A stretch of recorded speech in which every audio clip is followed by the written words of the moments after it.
ছাত্ৰ ছাত্ৰীসকল মই মৌচুমীয়ে তোমালোক সকলোকে জনাক মৌচুমী ইকো ক্লাছলৈ স্বাগতম জনাইছোঁ। আজিৰ ভিডিঅ'টোত আমি আলোচনা কৰিবলৈ লৈছোঁ BA 4th semester economics major Dibrugarh ইউনিভাৰ্চিটিৰ তোমালোকৰ যোনখন মেথমেটিকেল ইকনমিক্সৰ পেপাৰ আছে সেই পেপাৰখনৰ ইউনিট নাম্বাৰ 1ৰ এটা কনচেপ্ট লৈছোঁ। কনচেপ্টটো হৈছে পাৰ্চিয়েল ডিৰাইভেটিভ। পাৰ্চিয়েল ডিৰাইভেটিভত আজি আমি first order and second order partial derivative আলোচনা কৰিম আৰু একেবাৰে সহজ এটা মেথছৰ পৰা ষ্টাৰ্ট কৰিছোঁ আৰু মেথছখিনি সদায় তোমালোকে বেছিক লেভেলৰ পৰা ষ্টাৰ্ট কৰিবা কাৰণ আমি জনাৰ পৰা নজনালৈকে যাব লাগিব আৰু বেছিক লেভেলৰ পৰা ষ্টাৰ্ট কৰিলে মেথছ কেতিয়াও টান নহয়, ঠিক আছে। আৰু যদিহে তোমালোকে আমাৰ কোৰ্চত জইন হ'ব বিচাৰিছে স্ক্ৰীনত যোনটো হোৱাটছএপ নাম্বাৰ দিয়া আছে তাত তোমালোকে কণ্টেক্ট কৰিব পাৰিবা আৰু আমাৰ লগত গোটেই কোৰ্চটোত জইন হ'ব পাৰিবা। এতিয়া এটা কুৱেশ্যন লৈছোঁ। কুৱেশ্যনটো হৈছে given y equal to x1 cube minus 3x1 x2 plus x2 square. Find out the first and second order partial derivative. Okay, এতিয়া আমি ফাৰ্ষ্ট অৰ্ডাৰ কৰিব লাগিব, ছেকেণ্ড অৰ্ডাৰ কৰিব লাগিব আৰু পাৰ্চিয়েল ডিৰাইভেটিভ কৰিব লাগিব, ঠিক আছে। প্ৰথমতে আমি লিখি লওঁ যে আমাক কি দি থোৱা হৈছে। সলিউশ্যন লিখি লোৱা যে আমাক দি থোৱা হৈছে এটা function. Okay, given the function y equal to x1 cube, ঠিক আছে। এই ফাংচনটো যিটো আমাক দি থোৱা হৈছে x1 cube minus 3x1 x2 plus x2 square, ঠিক আছে। এই ফাংচনটো আমাক দি থোৱা হৈছে। এতিয়া এই ফাংচনটোৰ পৰা ফাৰ্ষ্ট আমি কি কৰিম, ফাৰ্ষ্ট অৰ্ডাৰ ডিৰাইভেটিভ। অ'কে, আমি ফাৰ্ষ্ট অৰ্ডাৰ ডিৰাইভেটিভছ কৰিম। যেতিয়া ফাৰ্ষ্ট অৰ্ডাৰ ডিৰাইভেটিভ কৰিম তেতিয়া আমি কি কৰিম, আৰু এটা কথা মন কৰিবা, পাৰ্চিয়েল ডিৰাইভেটিভ তুমি যেতিয়া কৰিবা তেতিয়া আমি ডি ইউজ নকৰোঁ, ডেল ইউজ কৰোঁ, ঠিক আছে। সেইটো মন ৰাখিব লাগিব। পাৰ্চিয়েল ডিৰাইভেটিভত আমি ডি নহয় ডেল ইউজ কৰিম, ঠিক আছে। এতিয়া আমি ফাৰ্ষ্ট ইয়েৰ প্ৰথমতে যিহেতু ফাৰ্ষ্ট অৰ্ডাৰ কৈছে গতিকে y1 যিহেতু ইয়াত y আছে সেইকাৰণে y1 বুলি লিখিছোঁ। y1ক কিহক কৰিম, y ফাংচনটোক কৰিম, ঠিক আছে। ওপৰত y লিখিবা আৰু উইথ ৰেচপেক্ট টু x1ৰে কৰিম। ফাৰ্ষ্ট অফ অল এই যিটো ফাংচন আছে দেখিছানে, সেই ফাংচনটো প্ৰথমতে আমি x1ৰে কৰিম। যিহেতু ইয়াত দুটা আছে ভেলু, এটা হৈছে ভেৰিয়েবল দুটা আছে, এটা হৈছে x1 আৰু আনটো হৈছে x2, ঠিক আছে। গতিকে আমি এইটোৰ প্ৰথমতে ভাগ ভাগকৈ কৰিম। প্ৰথমতে x1ৰে কৰিম, তাৰপিছত x2ৰে কৰিম। এতিয়া এই ফাংচনটো আমি ডেল উইথ ৰেচপেক্ট টু x1ৰে কৰিম আৰু y ঠাইৰ y যোনটো ফাংচন দিয়া হৈছে x1 cube minus 3x1 x2 plus x2 square, ঠিক আছে। এই ফাংচনটো তুমি লিখি লোৱা, ঠিক আছে। তাৰপিছত চাবা এতিয়া উইথ ৰেচপেক্ট টু x1ৰে যেতিয়া কৰিম তেতিয়া x2খিনি কি হৈ থাকিব, কনষ্টেণ্ট হৈ যাব, ঠিক আছে। এতিয়া ইয়াত পাৱাৰ কিমান আছে, 3 আছে, গতিকে উইথ ৰেচপেক্ট টু x1 কৰিছোঁ, গতিকে 3টো আগলৈ আহিব, x1 3 মাইনাছ 1, ইয়াৰ আগৰ ক্লাছত সেইখিনি পাই গৈছা। তাৰপিছত চোৱা 3 আছে, ইয়াতো কিন্তু x1ও আছে x2ও আছে। যিহেতু ইয়াত x1 আৰু x2 দুইটাই আছে গতিকে 3 আহিব, x1ৰ ওপৰত পাৱাৰ কিমান আছে, 1 মাইনাছ 1 আৰু x2টো যিহেতু লগত আছে গতিকে ইয়াত x2ৱে বহি যাব আৰু x2 স্কুৱাৰ, ইয়াত 1 আছে জানো, নাই। যিহেতু ইয়াত 1 নাই এইখিনিত আমি কি লিখিম, 0 লিখিম। তাৰমানে এই ফৰ্মটো হ'ব 3x1 square minus 3x1 not x2, ঠিক আছে। গতিকে এই ফৰ্মটো আমি তেনেকৈ লিখিম 3x1 স্কুৱাৰ মাইনাছ 3x2, ঠিক আছে। এতিয়া x1টো কিয় নোহোৱা হৈ গ'ল, x1টো এইকাৰণেই নোহোৱা হৈ গ'ল যিহেতু x1ৰ ভেলু নট আছিলে, নট থকাৰ কাৰণে কি হ'ব, এইটো 1 হ'ব আৰু 1ৰ লগত এইটো মাল্টিপ্লাই কৰিলে সেই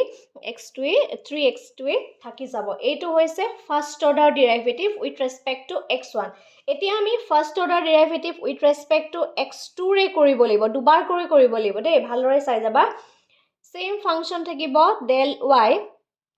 Dell with respect to x2, ইয়াত আমি x1 কৰিছোঁ, এতিয়া আমি x2ৰে কৰিম। 2ৰে যেতিয়া কৰিম তেতিয়া আমি কি লিখিম, ডেল বাই x2, ইয়াত লিখিম, ইয়াৰ গোটেই ফৰ্মটো লিখি লোৱা, x1 cube minus 3x1 2 plus x2 square, ঠিক আছে। এতিয়া যেহেতু উইথ ৰেসপেক্ট টু x2 ৰে কৰিম, ইয়াত সে x1 কিউব, গতিকে 1 আছে, ইয়াত 2 নাই, গতিকে এখিনি কি হইব 0 আহিব, মাইনাস দিয়া 3 আহিব, x1 আহিব, x2 ওপৰত পাৱাৰ কিমান আছে 1 আছে, that means x2 1 minus 1 আৰু প্লাস দিয়া x2 ওপৰত পাৱাৰ কিমান আছে 2 আছে, x2 2 minus 1, ultimately আমাৰ এই ফৰ্মটো হ'ব minus 3x1 plus 2x2, ঠিক আছে, 2 পৰা 1 গলে 1 থাকে আৰু ওপৰত আমি 1 টো নিলিখো, আৰু ইয়াতো 2 ওপৰত নট হ'ব, নট হলে মাল্টিপ্লাই কৰিলে 1 এ সেমটোৱে হৈ যাব, গতিকে minus x1 plus twice x2, okay. এইটো হৈছে ফার্স্ট অর্ডার ডেরিভেটিভ, আমি অলরেডি ফার্স্ট অর্ডার ডেরিভেটিভ কৰিলো, তাৰ পিছতে আমি এই ফৰ্ম দুটাৰ পৰাই সেকেন্ড অৰ্ডাৰ ডেৰিভেটিভ কৰিব লাগিব, again second order বুলে লিখি যাবা দে, লিখি যাব লাগিব, again the second order derivative কৰোতে বেছি সময় নালাগে, মই তোমালোকক বুজাই যোৱাৰ কাৰণে সময় লাগিছে। এতিয়া চোৱা, এতিয়া আমি ফাৰ্স্ট অৰ্ডাৰ ডেৰিভেটিভ অফ কি কৰিলো y1 কৰিলো, যেতিয়া ইয়াক আমি সেকেন্ড অৰ্ডাৰ ডেৰিভেটিভ কৰিম তেতিয়া y11 লিখিব লাগিব, ঠিক আছে। এটা কোনটো ফৰ্ম ফাংশনক কৰিম, এতিয়া আমি যে সেকেন্ড অৰ্ডাৰ ডেৰিভেটিভ কৰিম কোনটো কৰিম, এতিয়া চোৱা ফাৰ্স্ট অৰ্ডাৰ ডেৰিভেটিভ কৰি পেলাই তুমি যোনটো ৰিজাল্ট পালা, that means তাৰ যেটো ভ্যালু পাবা সেই ভ্যালুটোক ডেৰিভেটিভ কৰিব লাগিব। এতিয়া চোৱা, এটা y11 যেতিয়া কৰিবা এখিনি ইম্পৰ্টেন্ট হ'ব, পিছৰ যিখিনি তোমালোকৰ এপ্লিকেশন আছে, এপ্লিকেশন খিনিৰ কাৰণে ইম্পৰ্টেন্ট হ'ব, গতিকে এই কনসেপ্ট খিনি তোমালোকক লাগিবই, সেইকাৰণে এটো বেসিক ক্লাস হিচাপে দিছো, আৰু বহুতখিনি অলমোস্ট 30 মান ক্লাস আমাৰ কোৰ্সৰ ভিতৰত এই ইউনিটটোত কৰোৱাব, 30 to 40 ক্লাস এই ইউনিটটোৰ পৰা তোমালোকে লাভ কৰিবা আমাৰ কোৰ্সৰ ভিতৰত, ঠিক আছে। এতিয়া চোৱা, ইয়াত আছে del next x del with respect to x, এতিয়া কোনটো ফাংশন কৰিমা, আমি যে first order condition with respect to x1 কৰি আহিছিলো, x1 কাৰণে 1 1 হ'ব, ঠিক আছে। মনত কেনেকৈ ৰাখিবা চাবা, এটা ট্ৰিক মনত ৰাখিবা, with 1 with respect to x1। এতিয়া চোৱা, তোমাক যেহেতু ডাবল 1 কৈছে, ইয়াত অলৰেডি 1 টো আহিলে 1 আৰু ইয়াৰ 1 টো, that means ডাবল 1, ঠিক আছে। ইয়াৰটো 1 আহিলে, ইয়াৰ আমি এই ফাংশনটোকে কৰিছো, কি হয় প্ৰথমতে কিহে কৰিম উইথ ৰেসপেক্ট টু x1 ৰে কৰিম, সেই কাৰণে আকৌ লিখা del by del x1। এতিয়া ইয়াত কিন্তু সেকেন্ড অর্ডার ফর্ম করতে এটা ভুল নকৰিবা, তুমি যোনটো অরিজিনাল ফাংশন আছে, that means আমাক যোনটো কোয়েশনত এটা গিভেন ফাংশন দিয়া হৈছিল, এই ফাংশনটো নবঢ়াবা, সেকেন্ড অর্ডার কন্ডিশন করতে ভুল হৈ যাব, ঠিক আছে। সেকেন্ড অর্ডার কৰি পেলাই তুমি এই ফর্মটো যোনটো পাইছা, ঠিক আছে, এই যোনটো ফর্ম পালা সেই ফর্মটোহে ইয়াত বহাব লাগিব, ঠিক আছে। সেকেন্ড অর্ডার ফর্ম কৰি যোনটো পালা এই ফৰ্মটোহে ইয়াত বহাব লাগিব, যেহেতু উইথ ৰেসপেক্ট টু x1 আছিলে, আৰু সেই কাৰণে উইথ ৰেসপেক্ট টু 1 ৰ এই ফৰ্মটো কোনটো 3x1 স্কয়াৰ minus 3x2, এই ফৰ্মটো আমি ইয়াত বহাব লাগিব, ঠিক আছে। গতিকে ইয়াৰ ভ্যালুটো কি হ'ব with respect to again x1 কৈছে, আৰু মন কৰিবা যে আমি কোনটো কৰিম, কোনটো x1 এ কৰিম না x2 এ কৰিম, হেতু তুমি প্ৰথমতে পাতি লৈছা, del y by del x1 এই ফৰ্মটো কৰিছা, কিহে কৰিছা with respect to x1, ইয়াত যোনটো ধৰিবা হেতুহে তুমি ইয়াত মানে ফৰ্মটো বনাব লাগিব, ঠিক আছে। এটা with respect to x1 কৰিছো, গতিকে ইয়াত x1 হইব, গতিকে x ৰ ওপৰত পাৱাৰ কিমান আছে 2, আগত ঠিক আছে পাৱাৰ কিমান আছে 2 আছে, x1 2 minus 1, আৰু যেহেতু with respect to x1 কৰিছো আৰু ইয়াত x2 আছে, গতিকে এটো কি হৈ যাব 0 হৈ যাব, ultimately ইয়াৰ ভ্যালুটো হ'ব 6x1, ঠিক আছে। again চাবা y12 কৰিলে কি হ'ব del by del x2 কৰিম, কোনটো ফৰ্মও কৰিম del y by del x1 ৰ ফৰ্মটো, এই যেটো ফৰ্ম আছিলে, that means ইয়াৰ পৰা to 1 টো আহিছে আৰু x2 টো দেখাৰ কাৰণে ইয়াত 1 টো হৈ গল, 1 টো কৰ পৰা আহিছে y1 ৰ পৰা আহিছে, মানে এই ফৰ্মটোকে কৰিম, but with respect to x2 ৰে কৰিম, আৰু x2 ৰে কৰাৰ কাৰণে এখিনিত আমি 2 লিখিছো। তাৰ পিছতে again চাবা del by del x2 লিখিব লাগিব, এই ফর্মটোকে লিখিব লাগিব 3x1 স্কয়াৰ minus 3x2, ঠিক আছে। এতিয়া এই ফৰ্মটোত উইথ ৰেসপেক্ট টু x2 ৰে যেহেতু কৰিম যেহেতু প্ৰথমতে আছে 3x1 স্কয়াৰ গতিকে ইয়াত যেহেতু 2 নাই গতিকে এটো কি হ'ব 0 আহিব এগেইন আছে minus 3x2 that means 3x2 that means 1 minus 1 ultimately আমাৰ value to কি হ'ব minus 3 হৈ যাব কিয় হ'ব minus 3x2 not হ'ব আৰু তাক আমি minus 3 বুলি লিখি দিম ঠিক আছে again চাবা 2 1 আমি দুটা ফৰ্ম পাইছো আমি আমাৰ যেটো ফাৰ্স্ট অৰ্ডাৰ কন্ডিশনৰ প্ৰথম কন্ডিশন হেতু হৈ গল ঠিক আছে ফাৰ্স্ট কেস টু হৈ গল ফাৰ্স্ট কেস টুত আমি কি কৰিলো উইথ ৰেসপেক্ট টু x1 কৰিলো again with respect two x2 কৰিলো একেটা ফৰ্মকে তুমি দুবাৰ কৰিব লাগিব এবাৰ উইথ ৰেসপেক্ট টু x1 কৰা আৰু সেকেন্ড টাইমত তুমি উইথ ৰেসপেক্ট টু x2 কৰা ঠিক আছে এক্সামত যোনটো থাকিব কিবা কিউ দিব বা ভেৰিয়েবল বিলাক বেলেগ বেলেগ থাকিব পাৰে হেতু মতে হ'ব ঠিক আছে নেক্সট এতিয়া চোৱা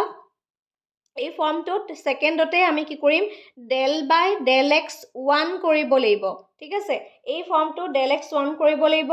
আৰু কোনটো ফৰ্ম কৰিম আমি কৰিম del y by del x2 ফৰ্মটো কৰিম ঠিক আছে এই যোনটো ফৰ্ম আছিল দেখিছানে এই ফৰ্মটো কৰিম আমাৰ ফাৰ্স্ট কেসটো হৈ গল এটা আমি সেকেন্ড ইকুৱেশনটো লৈ আহিলো সেকেন্ড কেসটো লৈ আহিলো সেকেন্ড ইকুৱেশনটো লৈ আহিলো সেই কাৰণে ইয়াত 2 দিছো মন কৰিবা ইয়াত x1 দিছো ঠিক আছে তাৰ মানে আমি এই ওপৰৰ পাৰ্টটো কৰিছো যেহেতু 2 1 আছে that means এই 2 পাৰ্টটো লৈ আহিলো with respect to x1 কৰিছো সেই কাৰণে ইয়াত 2 1 হৈছে সকলোৱে দেখা পাইছা আই হোপ ঠিক আছে এতিয়া চোৱা নেক্সট আমি কি কৰিম del by del x1 পাতিবা তাৰ পিছতে এই যোনটো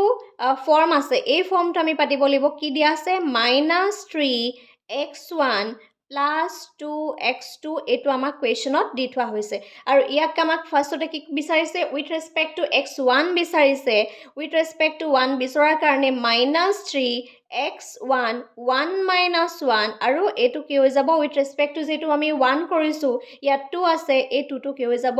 0 হ'ব আলটিমেটলি the value to হ'ব 3x1 not তাৰ মানে -3 হ'ব ঠিক আছে again চাবা y22 কৰিবলৈ হলে কি কৰিবা del by del x2 কৰিব লাগিব কোনটো ফৰ্মক del y by del x2 ফৰ্মটোকে এই ফৰ্মটোকে আকৌ আমি এবাৰ x1 কৰিলো এই ফৰ্মটোকে আকৌ আমি এবাৰ x2 কৰিম কেনেকৈ কৰিম same procedure del by del x2 ইয়াৰ ঠাইত লিখিম -3x1 plus twice x2 ঠিক আছে আৰু এটো চাবা যেহেতু উইথ ৰেসপেক্ট টু x2 কৰিছো সোৱা উইথ ৰেসপেক্ট টু x2 কৰিছো গটিকে x1 আছে x1 ৰ জাগাত কি হ'ব 0 আহিব আৰু ইয়াত হ'ব 2x1 1 -1 that means 2x2 এখিনটো আহিব x2 not আহিব আৰু x2 not মানে হৈছে only 2 ঠিক আছে যেহেতু ইয়াৰ ভ্যালুটো 1 হয় 1 ৰ লগত 2 মাল্টিপ্লাই কৰিলে 2 হয় এনে ধৰণে আমি পাৰ্সিয়েল ডেৰিভেটিভৰ first order and second order কন্ডিশনটো কৰো কোৱেশ্চনটো টান নহয় কোৱেশ্চনটো ইজি আজি বেসিক লেভেলৰ এটা মেথছ দিছো আৰু বহুতখিনি মেথছ আমি কৰিব লাগিব ইয়াৰ এপ্লিকেশন খিনি কৰিব লাগিব ইয়াৰ ওপৰত বেস কৰি পেলাই তোমালোকক টোটেল ফাংচন ৰেভিনিউ ফাংচন এনে ধৰণৰ কোৱেশ্চন আহে এডভাৰটাইজমেন্টৰ কনসেপ্ট আছে ইয়াৰ ওপৰত যথেষ্ট ইম্পৰ্টেন্ট হয় কিন্তু এই পিছৰ ক্লাছখিনি বুজিবলৈ যোৱাৰ আগত বেসিক খিনি বুজিব লাগিব আৰু বেসিক খিনিৰ কাৰণে আজি ভিডিওটো বহুত বেছি ইম্পৰ্টেন্ট আৰু কনসেপ্টটো বুজি পালানে এটা কমেন্ট কৰি জনাবা আৰু যদি কোৰ্সত জয়েন হ'ব বিচাৰিছা স্ক্ৰিনত যোনটো WhatsApp নাম্বাৰ দিয়া আছে তাত তোমালোকে কন্টাক্ট কৰিব পাৰিবা আজিলৈ ভিডিওটো ইমানেই ধন্যবাদ